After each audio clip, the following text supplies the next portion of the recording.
Hello friends, তোমাদের সকলকে দা দেবজিৎ চ্যানেলে স্বাগত। আজকে আলোচনা করব ক্লাস 11 সেকেন্ড সেমিস্টার পলিটিক্যাল সায়েন্সের তোমাদের যে প্রথম অধ্যায় রাজনৈতিক তত্ত্বের মূল ধারণাসমূহ, এই অধ্যায় থেকে আজকে স্বাধীনতা সম্পর্কে আলোচনা করব, অর্থাৎ লিবার্টি সম্পর্কে। যে এই স্বাধীনতা বলতে কি বোঝায়, ইতিবাচক অর্থে এবং নেতিবাচক অর্থে স্বাধীনতা বলতে কি বোঝো, এবং এই স্বাধীনতার প্রকৃতি অর্থাৎ নেচার অফ লিবার্টি এর সম্পর্কে আজকে বিস্তারিত আলোচনা করবো। ঠিক আছে, তাহলে তোমাদের আগে জানতে হবে যে এই অধ্যায় থেকে, তোমাদের প্রথম অধ্যায় থেকে 2 মার্কসের একটা এসএকিউ আসবে আর 6 মার্কসের একটা ব্রড কোশ্চেন আসবে। তাহলে এই 2 মার্কসের জন্য এই কোশ্চেনগুলি আসতে পারে যে স্বাধীনতা বলতে কি বোঝায়, তোমরা এতটুকু লিখবে। তারপরে নেতিবাচক অর্থে স্বাধীনতা বলতে কি বোঝো, বা ইতিবাচক অর্থে স্বাধীনতা বলতে কি বোঝো, এই কোশ্চেনগুলি আসতে পারে। এর জন্য আমি এখানে লিখে দিলাম, তোমরা এগুলি নোট করে রাখতে পারো। তাহলে দেখো যে এই যে স্বাধীনতা বা লিবার্টি, এর কথার অর্থ কি? যে এর কথার মানে হচ্ছে যে যা খুশি নিজের ইচ্ছে মতো তা করার আর কি অধিকার, সেটাই হচ্ছে কি, সেটাই হচ্ছে স্বাধীনতা। তাহলে এই যে লিবার্টি, এই লিবার্টি একটা ইংরেজি শব্দ, আর এটা কোন শব্দ থেকে এসেছে এটার মানে একটু জেনে নাও। যে এই লিবার্টি একটা ইংরেজি শব্দ, এটা একটা লাতিন শব্দ লাইবার থেকে এসেছে। লাতিন শব্দ লাইবার থেকে এই লিবার্টি কথাটা এসেছে।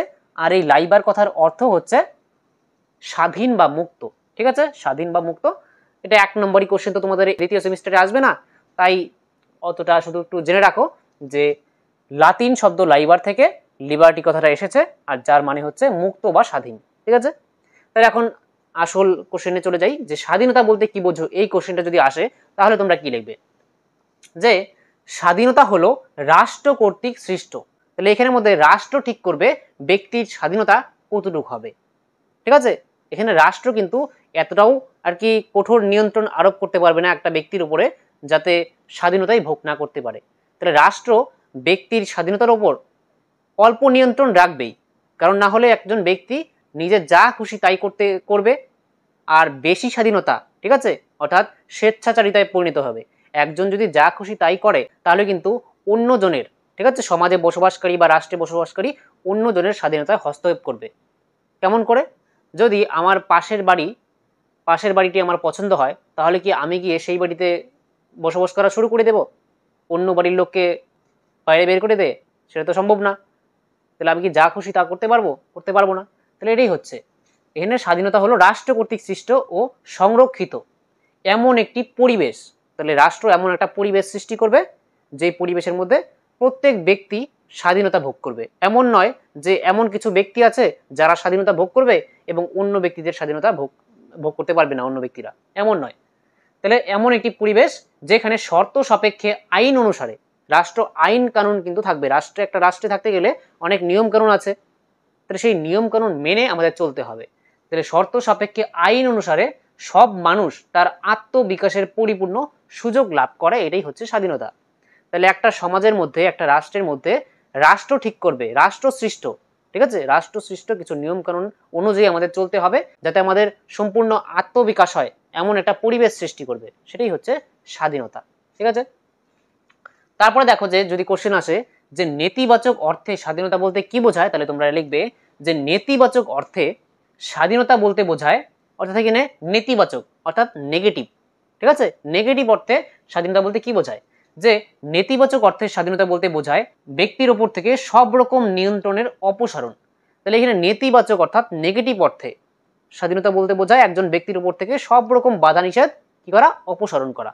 যে একটা ব্যক্তির উপরে, ধরো আমার উপরে কোনো বাধা নিষেধ নেই, যে আমি যা ইচ্ছা তাই করতে পারি, এবং ব্যক্তির স্বাধীন আচার আচরণকে স্বীকৃতি প্রদান। এবং আমার যে স্বাধীন আচার আচরণ বা সকল ব্যক্তির যে স্বাধীন আচার আচরণ তাকে স্বীকৃতি প্রদান, মানে যে কোনো কিছু আচার আচরণ করতে পারবে। আমি গিয়ে কাউকে মেরে দিলাম হবে, তাহলে এটাকে বোঝাচ্ছে। টমাস হবস, জন লক, জন স্টুয়ার্ট মিল প্রমুখ নেতিবাচক স্বাধীনতার সমর্থক। তাহলে এখানের মধ্যে এই কয়েকজন হলো, আমি 3 জনের নাম লিখিয়ে দিয়েছি, টমাস হবস, জন লক আর জন স্টুয়ার্ট মিল প্রমুখ নেতিবাচক স্বাধীনতার সমর্থক। এরা 3 জন হচ্ছেন এই নেতিবাচক স্বাধীনতার সমর্থন করেন। তাহলে এই কিন্তু নেতিবাচক স্বাধীনতা, এটা কিন্তু বর্তমানে সমাজে নেই। ঠিক আছে, এটা থাকা উচিত নয়, কারণ এটা বলাই আছে নেতিবাচক অর্থাৎ নেগেটিভ। আর পরেরটা যে আলোচনা করব এটা হচ্ছে ইতিবাচক অর্থাৎ পজিটিভ। ঠিক আছে, ইতিবাচক অর্থে স্বাধীনতা এখন বলতে কি বোঝায়? যে ইতিবাচক অর্থে স্বাধীনতার ধারণায় স্বশাসন ও স্বনিয়ন্ত্রণের উপর বিশেষ গুরুত্ব আরোপ করা হয়। স্বনিয়ন্ত্রণ, আমাদের নিজেদেরকে নিজেরা নিয়ন্ত্রণ করব, এতটাও যে আমরা যা ইচ্ছা তাই করব, এটা কিন্তু ঠিক নয়। এই এতটা স্বাধীনতা কিন্তু একদমই বাঞ্ছনীয় নয়। আমি যদি যা খুশি করতে পারি, তার মানে কি আমাদের আশেপাশে যে মানুষজন আছে তার স্বাধীনতায় আমি হস্তক্ষেপ করতে পারবো। অন্যজনের স্বাধীনতাতে আমি হস্তক্ষেপ করলাম, মানে অন্যজনের স্বাধীনতা এখন কি হচ্ছে, যে লঙ্ঘিত হচ্ছে। তাহলে এটা কিন্তু যাতে না হয়, তার জন্য আমাদের স্বনিয়ন্ত্রণের ওপর বিশেষ গুরুত্ব আরোপ করা হয়। এই ধারণা অনুসারে ব্যক্তি তার স্বাধীনতার মধ্য দিয়ে নিজের ইচ্ছাকে বাস্তবায়িত করতে পারে। তাহলে এই স্বাধীনতার মধ্য দিয়ে মানে নিজেকে নিয়ন্ত্রণ করার মাধ্যমেও ব্যক্তি কি করে, যে স্বাধীনতা উপভোগ করে। যেমন বর্তমানে আমরা রাষ্ট্রের মধ্যে আছি, ভারত নামক রাষ্ট্রে, আর সেই রাষ্ট্রের মধ্যে অনেক নিয়মকানুন আছে, আমাদের অনেক নিয়মকানুন মেনে আমাদের চলতে হয়। তাহলে সেই অনুসারে আমরা চলি। তার এই ইচ্ছা সংকীর্ণ স্বার্থপর ইচ্ছা নয়। তাহলে আমাদের যে ইচ্ছাটা সেটা কিন্তু সংকীর্ণ, অর্থাৎ স্বার্থপর ইচ্ছা নয়, মানে নিজের সম্পর্কেই শুধু ভাববো, আশেপাশে মানুষজনের সম্পর্কে কিচ্ছু ভাববো না, আমার যা ইচ্ছা আমি তাই করব, এটা কিন্তু চলবে না। ঠিক আছে? সংকীর্ণ স্বার্থপর ইচ্ছা নয়, তা হলো তার গোষ্ঠী, সম্প্রদায় বা সমাজের অন্যদের ইচ্ছার সঙ্গে সঙ্গতিপূর্ণ ইচ্ছা। তাহলে এমন ইচ্ছা হতে হবে যেটা সমাজের অন্য কারো বা গোষ্ঠী বা সম্প্রদায়ের অন্য কারো যাতে স্বাধীনতায় হস্তক্ষেপ না করে, ঠিক আছে, যাতে অন্যরাও স্বাধীনতা উপভোগ করতে পারে। তারপরে এখানে রুশো, হেগেল, গ্রিন, এই তিনজনের নাম এখানে লিখে দিয়েছি। রুশো, হেগেল, গ্রিন প্রমুখ ইতিবাচক স্বাধীনতার সমর্থক। তাহলে এখানে আমি তিনটি করে নাম লিখে দিয়েছি, যে নেতিবাচক অর্থে স্বাধীনতার এখানে তিনজন সমর্থকের নাম, এবং ইতিবাচক অর্থে স্বাধীনতার তিনজন সমর্থকের নাম, রুশো, হেগেল আর গ্রিন। ঠিক আছে? তাহলে 2 নম্বরই কোশ্চেন যদি এসে যায় তাহলে তোমরা এটা লিখতে পারো, তোমরা এটা নোট করে রাখো। ঠিক আছে? এখন দেখো যে এই 4 জন রাষ্ট্রবিজ্ঞানীর নাম, যে এই 4 জন রাষ্ট্রবিজ্ঞানী স্বাধীনতাকে কিভাবে সংজ্ঞায়িত করেছেন, তারা কি বলেছেন যে স্বাধীনতা কাকে বলে। যে এভাবে কোশ্চেন আসতে পারে যে বার্কারের প্রদত্ত স্বাধীনতার সংজ্ঞাটি লেখো, বা ল্যাস্কির প্রদত্ত স্বাধীনতার সংজ্ঞাটি লেখো, বা রুশোর প্রদত্ত স্বাধীনতার সংজ্ঞাটি লেখো, বা গ্রিন প্রদত্ত স্বাধীনতার সংজ্ঞাটি লেখো। এভাবে আসতে পারে 2 মার্কসের কোশ্চেন। তাহলে এটা তোমরা নোট করে রাখতে পারো যে বার্কারের মতে রাষ্ট্রের মধ্যে স্বাধীনতা বা আইনগত স্বাধীনতা কখনোই প্রত্যেকের অবাধ স্বাধীনতা হতে পারে না। এ হলো সব সময় সকলের জন্য শর্ত সাপেক্ষ স্বাধীনতা, এটা বার্কারের মতে। ল্যাস্কির মতে স্বাধীনতা বলতে এমন একটি বিশেষ পরিবেশের সযত্ন সংরক্ষণকে বোঝায় যেখানে মানুষ তার ব্যক্তি সত্তাকে পরিপূর্ণভাবে বিকশিত করার সুযোগ পায়। তাহলে স্বাধীনতা তো সেটাই, যে একটা পরিবেশ যে রাষ্ট্র সৃষ্টি করবে, আর যেই পরিবেশের মধ্যে একজন ব্যক্তি অর্থাৎ সমাজের প্রত্যেক ব্যক্তি তারা আত্মবিকাশের আর কি সুযোগ পাবে। তারপরে রুশোর মতে স্বাধীনতা হলো সামগ্রিক স্বার্থে ব্যক্তির স্বার্থপরতা থেকে মুক্তি। ঠিক আছে? আর গ্রিনের মতে সামাজিক গণমঙ্গলকে রূপায়িত করার উপযোগী শক্তি ও সামর্থ্যই হলো স্বাধীনতা। তাহলে তোমরা এগুলোই A to Z লিখবে পরীক্ষায় আসলে, কারণ এই ব্যক্তিরা এই সংজ্ঞাই দিয়েছেন। তোমরা আবার নিজে বানিয়ে স্বাধীনতা সম্পর্কে প্রথমে যেই সংজ্ঞাটি লিখিয়েছিলাম সেটা আবার লিখে দিও না। ঠিক আছে? তাহলে সেটা তোমার সংজ্ঞা হয়ে যাবে, তুমি নিজে রাষ্ট্রবিজ্ঞানী হয়ে যাবে, এই সংজ্ঞাটা কিন্তু হবে না, কাটা হয়ে যাবে। ঠিক আছে? তাহলে এর জন্যই এখানের A to Z এই সংজ্ঞাটাই তোমরা লিখবে যদি কোশ্চেন আসে। ঠিক আছে? এবার দেখব যে স্বাধীনতার প্রকৃতি অর্থাৎ নেচার অফ লিবার্টি। এখন দেখো আমরা স্বাধীনতার প্রকৃতি সম্পর্কে জানবো, যে এই কোশ্চেনটা আসতে পারে তোমাদের 6 মার্কসের। ঠিক আছে? যেমন কোশ্চেন আসতে পারে যে স্বাধীনতার সংজ্ঞা দাও এবং স্বাধীনতার প্রকৃতি সম্পর্কে আলোচনা করো। ঠিক আছে? তাহলে দেখো যে স্বাধীনতা হলো একটি আইনগত ধারণা। ঠিক আছে? তাহলে স্বাধীনতা কি একটা আইনগত ধারণা। কেন? যে রাষ্ট্র কি করবে, যে আইনের মাধ্যমে এমন একটা পরিবেশ সৃষ্টি করবে যেখানে মানুষ তার আত্মবিকাশ পূর্ণভাবে করতে পারে। তাই তো?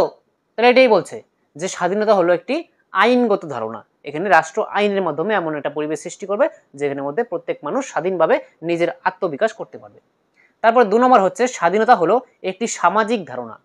তাহলে এই স্বাধীনতা কিন্তু একটা সামাজিক ধারণা, যে একজন ব্যক্তি নিজে একাকিত্বভাবে কোনোদিন তার ব্যক্তিত্ব বিকাশ কিন্তু করতে পারে না, আত্মবিকাশ কিন্তু করতে পারে না। সমাজের মধ্যে থেকেই একজন ব্যক্তি কি করতে পারে, তারা আত্মবিকাশ ঘটাতে পারে। ঠিক আছে? তাহলে এটাই হচ্ছে সামাজিক একটা ধারণা হচ্ছে স্বাধীনতা। তারপরে হচ্ছে স্বাধীনতা অবাধ ও অনিয়ন্ত্রিত নয়।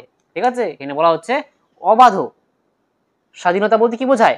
যে যা ইচ্ছা তা করার অধিকারকে বোঝায়। তাহলে এখানে অবাধ ও অনিয়ন্ত্রিত নয়, অর্থাৎ এখানে নিয়ন্ত্রণ থাকবে, স্বাধীনতা থাকবে। এই স্বাধীনতায় কি থাকবে? যে রাষ্ট্র এখানে একটা নিয়ন্ত্রণ আরোপ করবে আইনের মাধ্যমে, ঠিক আছে? সেটা অবাধ হবে না কখনো, এবং অনিয়ন্ত্রিতও কখনো হবে না। সেটা নিয়ন্ত্রিত হবে, ঠিক আছে, এবং সেটা অবাধ হবে না।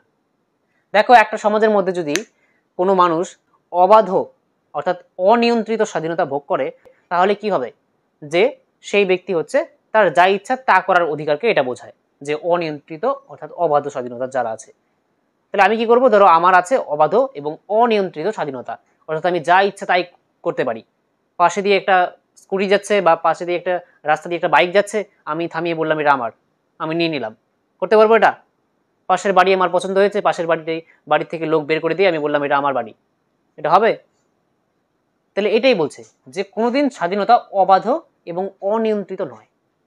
তারপরে 4 নম্বর হচ্ছে স্বাধীনতা একই সঙ্গে ইতিবাচক ও নেতিবাচক। তাহলে তোমাদের প্রথমেই আলোচনা করেছিলাম যে ইতিবাচক স্বাধীনতা বলতে কি বোঝায় এবং নেতিবাচক স্বাধীনতা বলতে কি বোঝায়। তাহলে সেটাই এখানে রেখে দিবে এই পয়েন্টের মধ্যে, ঠিক আছে? আমি পরে নোট প্রোভাইড করবো, সেখানে কিন্তু লেখা থাকবে, ঠিক আছে? তাহলে স্বাধীনতা একই সঙ্গে ইতিবাচক ও নেতিবাচক। অর্থাৎ ইতিবাচক অর্থাৎ যে রাষ্ট্র আইনের মাধ্যমে নিয়ন্ত্রণ আরোপ করবে সমাজে, যাতে প্রত্যেক ব্যক্তি কি করতে পারে? যে তার স্বাধীনভাবে তার আত্মবিকাশ করতে পারে। আর নেতিবাচক অর্থে স্বাধীনতা বলতে কি বোঝায়? কোনো ব্যক্তি তার যা খুশি তাই করতে পারবে, এটা হচ্ছে নেতিবাচক অর্থে। অর্থাৎ এই নেতিবাচক স্বাধীনতার মাধ্যমে এক ব্যক্তি অন্য ব্যক্তির স্বাধীনতাকে খর্ব করতে পারে। তাহলে এটা এর জন্য এটা নেতিবাচক। তারপরে হচ্ছে স্বাধীনতার প্রকৃতি প্রসঙ্গে মার্ক্সবাদীদের বক্তব্য। যে মার্ক্সবাদীরা কি বলেছেন যে এই স্বাধীনতার প্রকৃতি সম্পর্কে, যে এখানে মার্ক্সবাদীরা বলেছেন যে মার্ক্সবাদীদের মতে স্বাধীনতা হচ্ছে এমন একটা বিষয় যেই স্বাধীনতার মধ্য দিয়েই একজন ব্যক্তি তার পূর্ণাঙ্গ বিকাশ অর্থাৎ তার আত্মবিকাশ করতে পারে। আর সেটা কখন হবে? যখন একটা সমাজের মধ্যে আর কি এক শ্রেণী অন্য শ্রেণীকে যখন শোষণ করবে না আর্থিক দিক থেকে, ঠিক আছে? যখন এক শ্রেণী অন্য শ্রেণীকে আর্থিক দিক থেকে শোষণ করবে না, তখন সেই সমাজের মধ্যে কি হবে? যে স্বাধীনতার মাধ্যমে সমাজের প্রত্যেক মানুষ তার আত্মবিকাশ ঘটাতে পারবে। তাহলে এটা হচ্ছে মার্ক্সবাদীদের বক্তব্য, ঠিক আছে? তাহলে এটা স্বাধীনতার প্রকৃতি, এটা 6 মার্কসের আসতে পারে, তোমাদের বলে রাখলাম। তাহলে নেক্সট ভিডিওতে এই স্বাধীনতা সম্পর্কে আরো কিছু পড়ানোর বাকি আছে, যেমন স্বাধীনতার শ্রেণী বিভাজন অর্থাৎ ক্লাসিফিকেশন অফ লিবার্টি, স্বাধীনতা কয় প্রকার হয় এবং কি কি তাদের সংজ্ঞা, সমস্ত কিছু আলোচনা করব পরের ভিডিওতে। এবং স্বাধীনতার রক্ষা কবচ, ঠিক আছে, সেফগার্ডস, এবং স্বাধীনতা এবং আইন, ঠিক আছে, আগে যে পড়িয়েছিলাম আইন, সেই স্বাধীনতা এবং আইনের মধ্যে যে সম্পর্ক, রিলেশন, সেটাও কিন্তু আমি আলোচনা করব, ঠিক আছে, নেক্সট ভিডিওতে।